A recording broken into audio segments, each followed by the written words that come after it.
I am the Tofu Golem. Please enjoy the video. In this video, I will explain how to make pudding without bread. First, gather your ingredients and tools. You'll need about 2.5 cups of whole milk, half a cup of granulated sugar, and 3 tablespoons of cornstarch. Don't forget your favorite flavorings like vanilla extract. Make sure you have a sturdy saucepan, a whisk, and a heat-resistant bowl ready to go. Using fresh ingredients will ensure your pudding tastes absolutely delicious. Now let's get mixing. In your saucepan, combine the sugar and cornstarch, whisking them thoroughly to eliminate any clumps. Next, slowly pour in the cold milk while continuously whisking. This gradual addition helps create a smooth base. Place the saucepan over medium heat, stirring constantly. This prevents the mixture from sticking to the bottom and ensures even cooking as it heats up.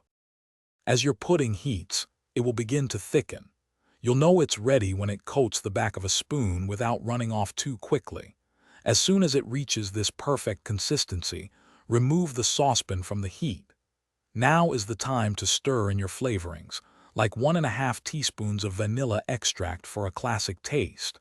If you're making chocolate pudding, remember to add the cocoa powder with your dry ingredients earlier. Once your pudding is perfectly cooked, pour it into a serving dish or individual ramekins.